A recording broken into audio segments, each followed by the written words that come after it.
E aí, cara, do YouTube, tudo bem com vocês? Como é que vocês estão? Espero que esteja tudo muito bem e assistindo meus vídeos sobre notícias do Brasil e do mundo.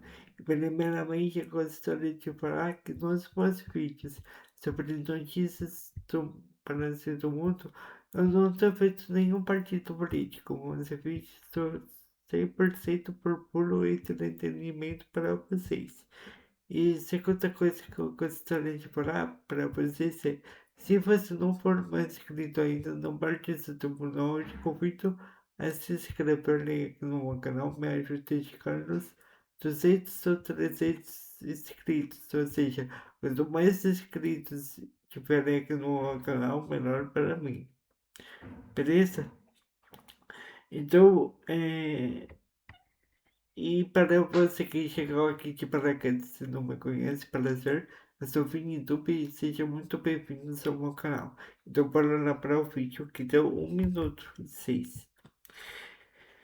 Então vocês vamos lá. Espanha e Portugal, e Bélgica jogam hoje pelas oitavas da Copa. Vencedores avançam para as quartas e derrotados sejam a competição.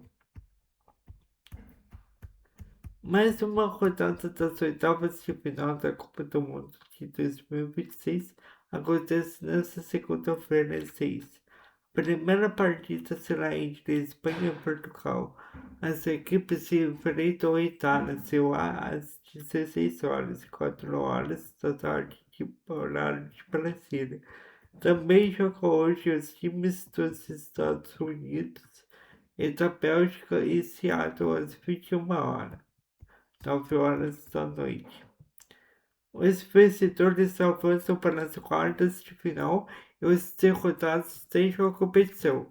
Em caso de empate no tempo regulamentar, haverá prorrogação de 30 minutos e, se necessário, disputa de pênaltis. Os jogos das oitavas de final seguem até a próxima terça-feira. Na quinta-feira, 9, começam as disputas pelas quartas de final. Em jogos deste domingo, 5 de julho, 16 horas, 4 horas da tarde, Espanha versus Portugal, Estados. 21 horas, 9 horas da noite, Estados Unidos versus Bélgica, Seattle.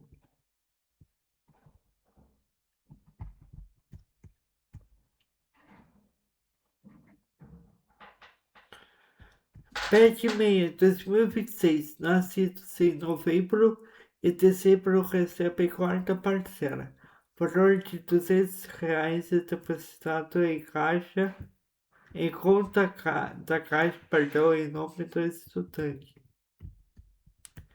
Os estudantes beneficiários do programa Pé de Meia de 2026, nascidos em novembro e dezembro, recebem nesta segunda-feira 6 a quarta parcela do incentivo frequência, desde que tenham o registro de 80% de presença nas aulas. Desde 29 de junho, o valor de R$ 200 tem sido depositado conforme o mês de nascimento dos estudantes beneficiários que tiveram pelo menos 80% de frequência escolar no mês de abril. Confira o calendário de pagamentos. Nascidos em janeiro e fevereiro receberão em 29 de junho. Nascidos em março e abril receberam em 30 de junho. Nascidos em maio e junho receberam na última quarta-feira, primeiro. Nascidos em julho e agosto receberam na última quinta-feira, 2. Nascidos em setembro e outubro receberam na última sexta-feira, 3. Nascidos em novembro e dezembro receberam nesta segunda-feira, 6. O Ministério da Educação, MEC, também pagará as parcelas do incentivo matrícula de 2026 e do incentivo conclusão de 2025 aos estudantes que tiveram as informações sobre suas trajetórias escolares enviadas ou corrigidas pelas redes de ensino público ou de estão matriculados. O pé de meia funciona como uma poupança para incentivar a permanência de jovens nos estudos até a conclusão do ensino médio. Os beneficiados pela iniciativa federal podem consultar os dados sobre os pagamentos na página eletrônica do estudante dentro do site do programa. É necessário fazer o login na conta da plataforma gov.br. Quem tem direito à participação no programa, também chamado de poupança do ensino médio, ocorre de forma automática para os estudantes que cumprem os requisitos estabelecidos. Entre eles, é preciso estar matriculado na rede pública de educação e com inscrições ativas no Cadastro Único de Programas Sociais do Governo Federal, ou então CadÚnico. Em 2026, esse ano, é preciso que as famílias dos estudantes tenham o cadastro ativo no CadÚnico até a data base de 7 de agosto de 2026. A atualização do cadastro do governo tem a validade de 24 meses. Também é preciso que a renda familiar seja de até meio salário mínimo por pessoa. Além disso, os alunos precisam ter entre 14 e 24 anos no ensino médio regular ou entre 19 e 24 anos na educação de jovens e adultos, ou seja, o estudante deve ter o número do cadastro de pessoa física, CPF, regular e manter frequência em pelo menos 80% nas aulas. O Ministério da Educação é o responsável por verificar se o jovem pode participar do programa federal a partir dos dados do CadÚnico. Como consultar? A Caixa Econômica Federal é responsável pela abertura das contas bancárias em nome dos estudantes e pelos pagamentos do valor repassado pelo MEC. O estudante pode consultar os status de pagamentos rejeitados ou aprovados, informações escolares e regras do programa na página eletrônica do PECMEI. É preciso fazer o login da plataforma digital gov.br e digitar a senha da conta do estudante. Do PECMEI. O Ministério da Educação contabiliza que, desde 2024, o programa alcançou 7,2 milhões de estudantes em todo o Brasil. Segundo a pasta, a iniciativa federal tem contribuído para melhorar a frequência às aulas, reduzir a evasão escolar e ampliar as taxas de aprovação no ensino médio. Considerando todas as parcelas de incentivo, os depósitos anuais e o adicional de R$ 200 para a participação no Exame Nacional do Ensino Médio, ENEM, os valores do PECMEI podem alcançar R$ 9,2 mil por aluno. As redes públicas que ofertam o ensino médio federais, estaduais, distritais ou municipais são responsáveis por captar e informar os dados dos estudantes ao MEC por meio de sistema informatizado. Dúvidas.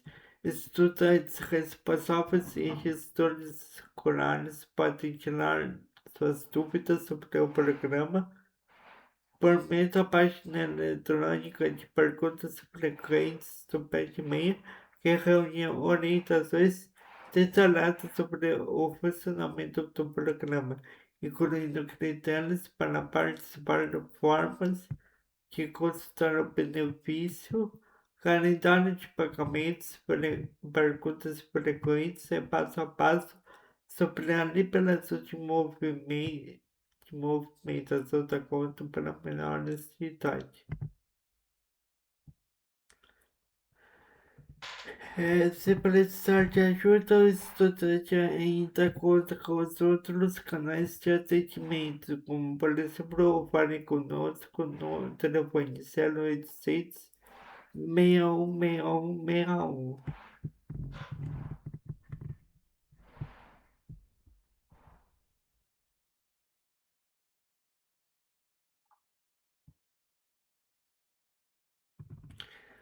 Quatro em cada 10 brasileiros nunca ouviram falar em economia circular e têm a reutilizar, recuperar e receber produtos descartáveis. 4 em cada 10 brasileiros, 39%, nunca ouviram falar sobre o conceito de economia circular.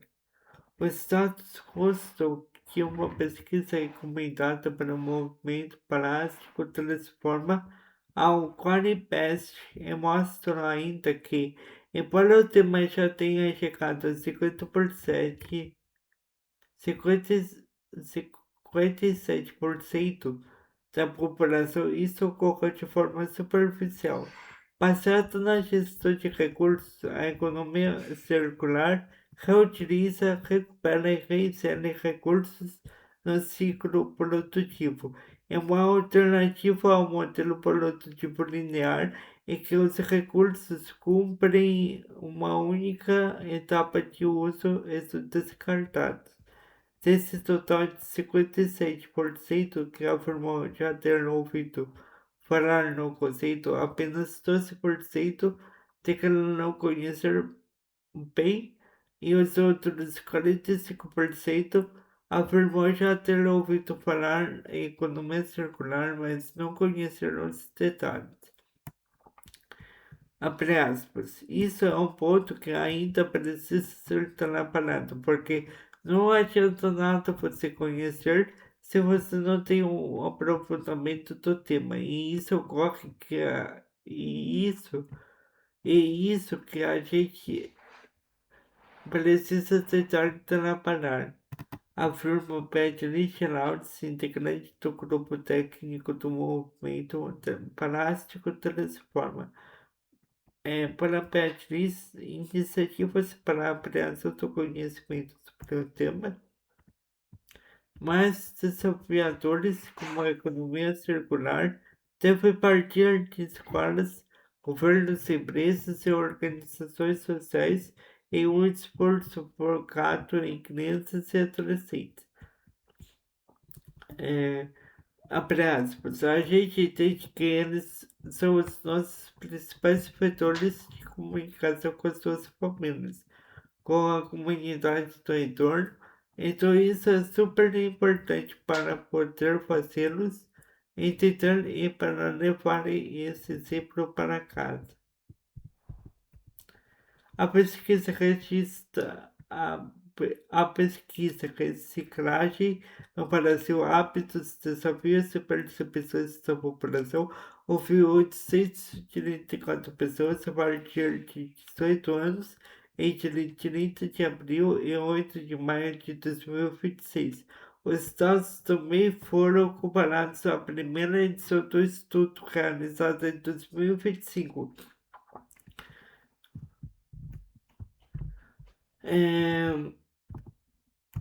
Grande parte dos entrevistados, 74%, declararam ter disposição para mudar hábitos de consumo com o objetivo de gerar menos resíduo, enquanto 13% declarou que talvez mudaria, outros de 23% afirmou não ter disposição para promover essa mudança. De forma geral, os pesquisados consideraram a reciclagem de produtos uma responsabilidade compartilhada atribuída principalmente à população, 78%, governo 63% e empresas 55%. Na comparação com a pesquisa de 2025, a responsabilização da população cresceu 3 pontos percentuais, já a cobrança por adoção do governo e empresas cresceram respectivamente 4 e 6 pontos percentuais. As escolas também foram responsabilizadas por 35% dos entrevistados, assim como 30% consideram a reciclagem e responsabilidade de organização não governamentais, ONGs e 3% atribuiu a outros fatores. Dessa evolução, a logística, a, a logística reversa prática de devolver ao aplicante o produto após o fim de seu ciclo para reinserção na cadeia produtiva também foi abordado no estudo. A maioria dos entrevistados, 42%, afirmou já ter devolvido ao menos uma vez algum produto. Desses, 14% afirmaram fazer com frequência. A pesquisa indicou que 55% das pessoas têm acesso à coleta seletiva em casa ou na rua, e 11% separam os resíduos, mas não levam aos pontos de coleta. Desse grupo, 63% entregam reciclável e o orgânico juntos ao caminhão de coleta, e 36% entregam material separado aos catadores.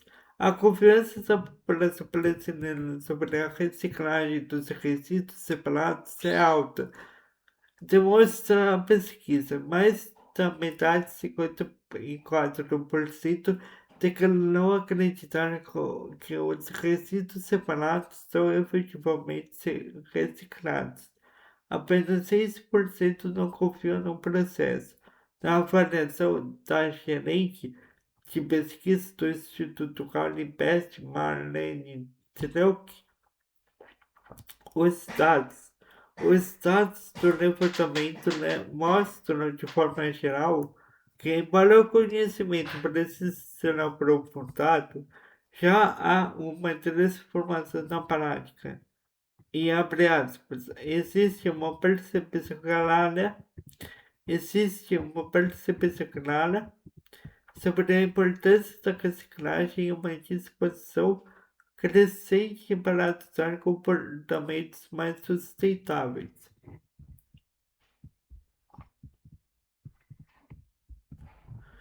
Espera aí que eu vou carregar o meu computador.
Beleza. O computador devidamente carregado para continuar o nosso vídeo.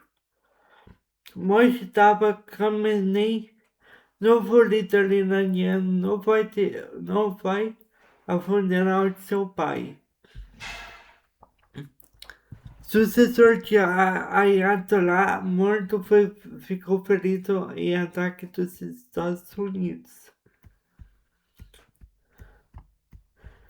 Tehran, 3 filhos do líder iraniano assassinato. Tehran, 3 filhos do líder iraniano assassinato. O Ayatollah Ali Khamenei rezaram ao lado de seu cachorro e de outros 4 membros da família nesse domingo, 5 mais Mojtaba, o filho de que o sucedeu como líder supremo do Irã, não compareceu. A TV estatal mostrou Mustafa Meisen e Massoud Khamenei rezando atrás dos cachorros expostos no amplo palácio da grande mansarda do imã Khomeini em Teherã, um extenso complexo religioso. Seu pai, juntamente com vários outros membros da família, foi morto em um ataque aéreo quando os Estados Unidos e Israel lançaram a guerra contra o Irã em 28 de fevereiro.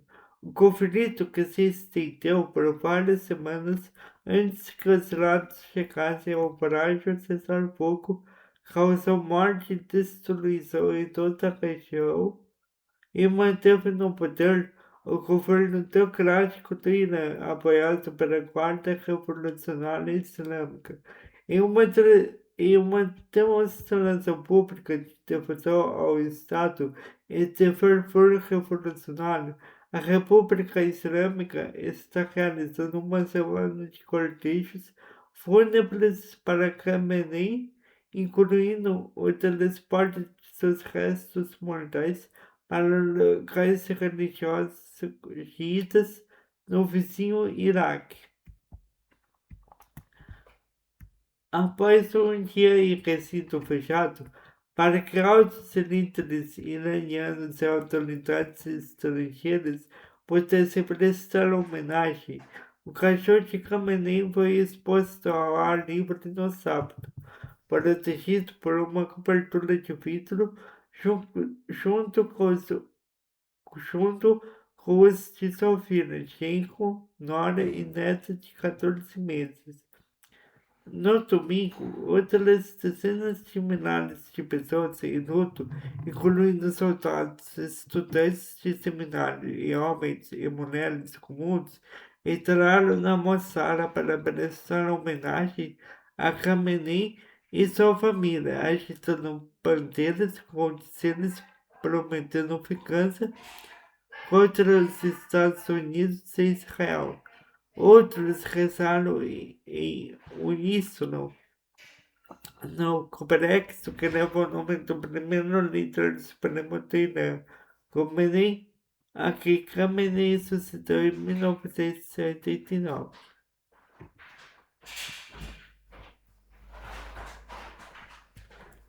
Ainda não houve nenhum avistamento público, nem divulgada nenhuma imagem de Mojtaba, que teria ficado ferido no ataque que matou seu pai e os outros membros da família em 28 de fevereiro, quando Israel e a CEA bombardearam alvos iranianos no início da guerra. O rosto de Mojtaba Khamenei ficou desfigurado e ele sofreu um ferimento grave em uma ou ambas as pernas, disseram a Reuters pessoas próximas ao seu círculo íntimo.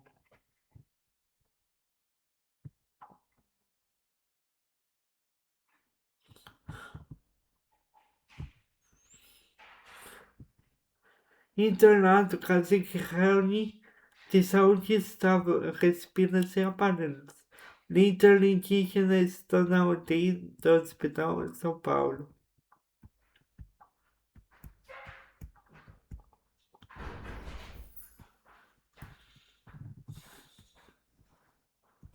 O líder indígena Raoni Medukiri,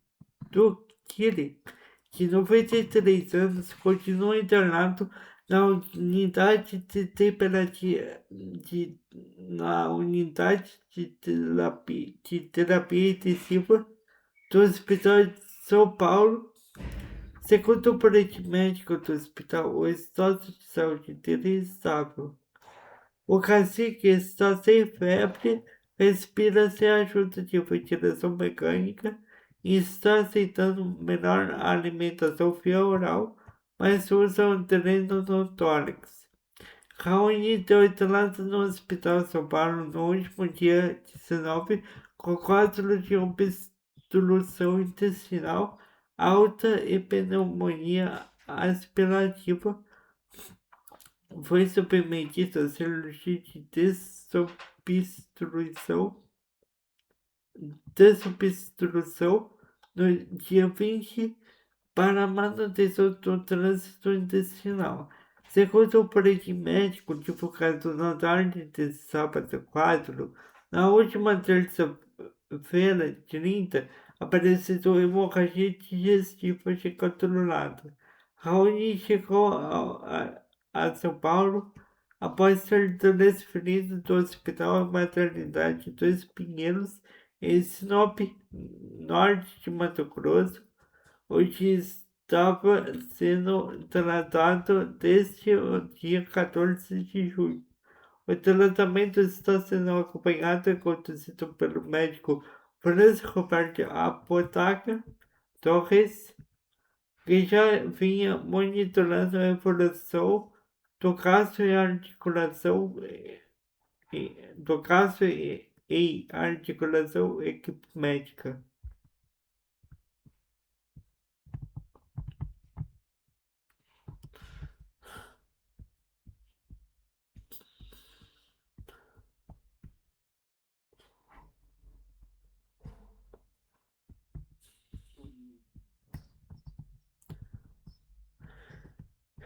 Regras do período de defesa eleitoral começam a valer nesse sábado. Proibições visam evitar o uso da máquina pública para benefício político.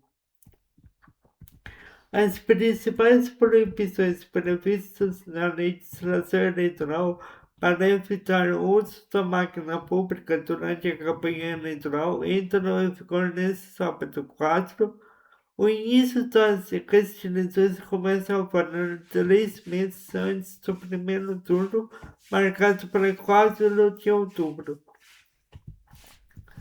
Durante o chamado período de defesa eleitoral, candidatos estão proibidos de comparecer a inaugurações de obras públicas.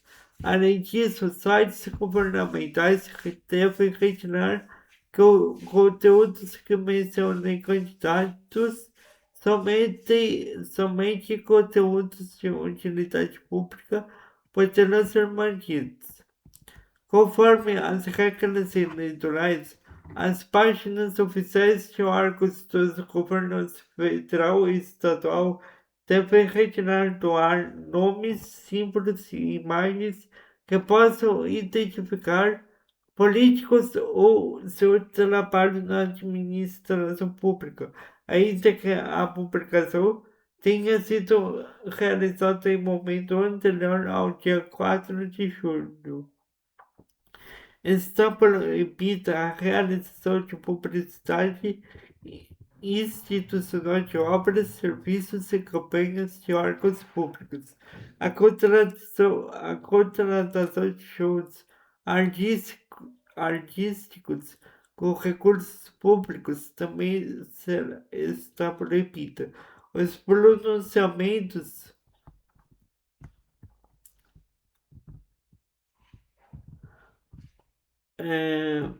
Os pronunciamentos em cadeia de rádio e televisão estão vedados, mas poderão ser liberados previamente pela Justiça Eleitoral em casos de emergência. As vedações estão previstas na Lei de número 9.504 de 1997, a então chamada Lei das Eleições e Resoluções do Tribunal Superior Eleitoral das contratações.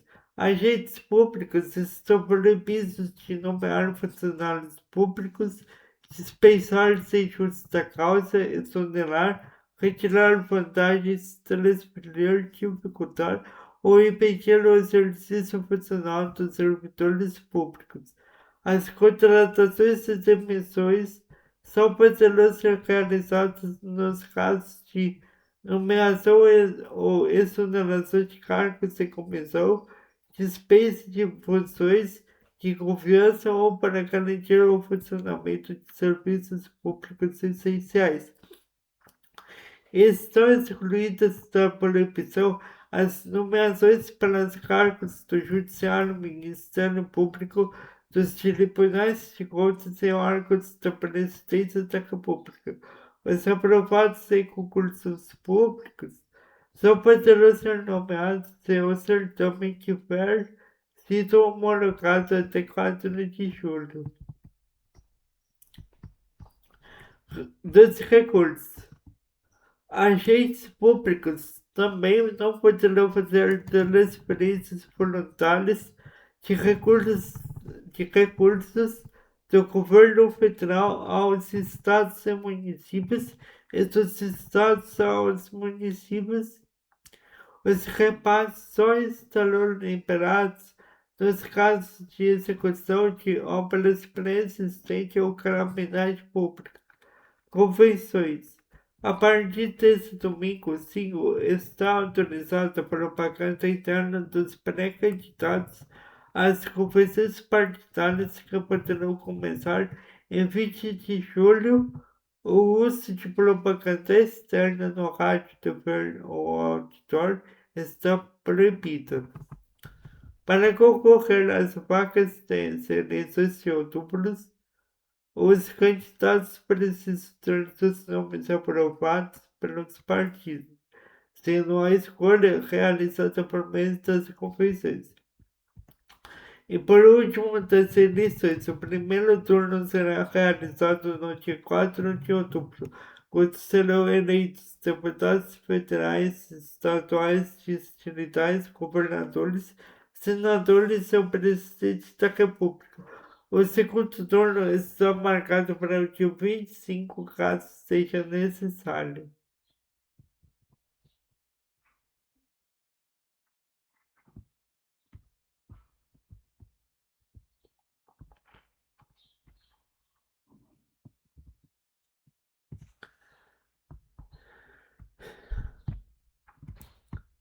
Polícia Federal faz operação para conter lavagem de dinheiro do PCC.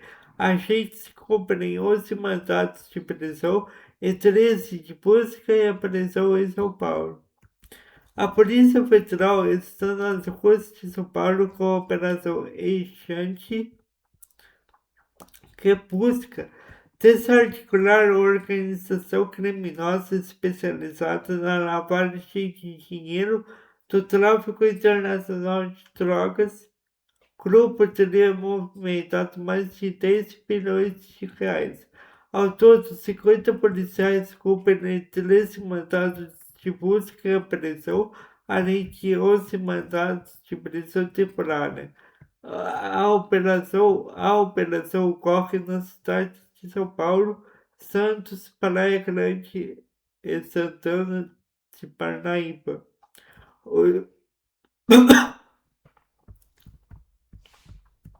Perdão. Os investigados são os membros que sofreram sanções do governo dos Estados Unidos esta semana. 2 cidadãos brasileiros e 3 empresas, todos acusados de atuar em conjunto com o primeiro comando da capital, então PCC. Segundo informações da Polícia Federal, os investigados movimentam recursos por meio de transferências de criptoativos, transporte de valores, operações bancárias fortuosas e repasses entre pessoas físicas e jurídicas. A justiça determinou ainda o sequestro de bens e valores dos investigados. Cerca de 10,4 bilhões de reais foram bloqueados.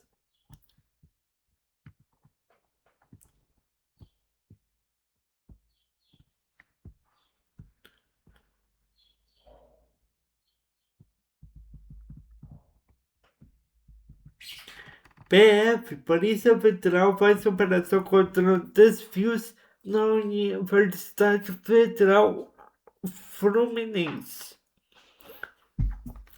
Prejuízo passa de 9 milhões de reais.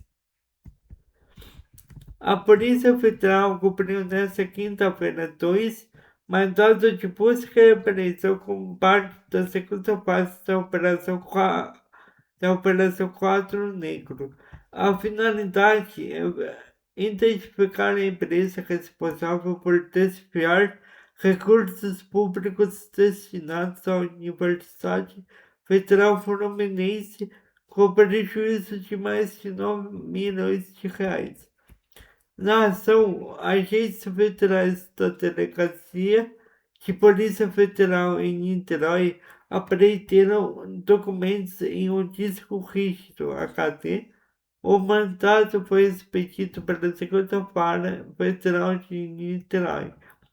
A ação investiga esquema de corrupção, desvio de verbas públicas federais, lavagem de dinheiro e organização criminosas em prejuízo da UFF. As investigações apontam que servidores em parceria com sócios e dirigentes de empresas contratadas para universidades autorizavam pagamentos superfaturados e recebeu propina por meio de pessoas jurídicas, provocando prejuízo de 9,6 milhões de reais aos cofres públicos. Nessa fase da investigação, a Polícia Federal identificou a empresa que teria assumido o papel de intermediário no esquema criminoso após o encerramento dos repasses feitos pela pessoa jurídica anteriormente identificada, dando continuidade às operações ilícitas do grupo até o ano de 2018. O EFF. Em nota, a Universidade Federal Fluminense, UFF, informou que ainda não foi formalmente comunicado sobre novos elementos da investigação e garantiu que apoia a apuração de eventuais irregularidades envolvendo recursos públicos. A nota diz ainda que a averiguação inicial tem origem em ações e contratos referentes ao período de 2011 a 2015. Conforme informado, desde a primeira fase da operação, fatos que devem ser apurados com rigor, observado o devido processo legal e o respeito às atribuições dos órgãos responsáveis pela investigação.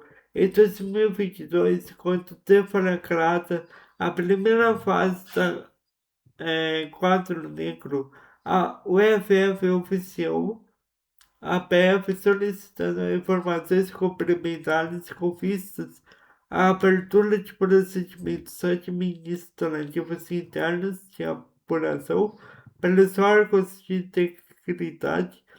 No entanto, o pedido foi indeferido, mas a universidade e o reitor não figuram como investigados na apuração. Abre aspas. A UFF reafirma seu compromisso permanente como uma gestão transparente e baseada nos princípios da administração pública. Destacamos que a instituição mantém instâncias próprias de controle interno, as quais foram ampliadas nos últimos anos com a criação da Corregedoria e do Comitê Gestor de Integridade e tem como diretriz o constante aperfeiçoamento das medidas de governança e a capacitação de seus servidores. Então, galera, esse foi mais um vídeo. Espero que vocês tenham gostado. Se gostou, já deixa o seu like aí, ative o sininho das notificações, compartilhe esse vídeo com seus familiares e principalmente se inscreva-se aqui no meu canal, me ajuda a chegar nos 200 ou 300 inscritos. Ou seja, quanto mais inscritos se inscreverem aqui no meu canal do YouTube, melhor para mim. Eu sou Vinícius Pobre. Muito obrigado por assistir o meu vídeo do início ao final. Um grande abraço a todos. Deixa aí os seus comentários o que você ajudou no meu vídeo, que eu prometo que eu vou responder todos eles à medida do possível, beleza? Então é isso, muito obrigado a todos por assistir o meu vídeo do início ao final. Um grande abraço a todos e até o próximo vídeo. E valeu!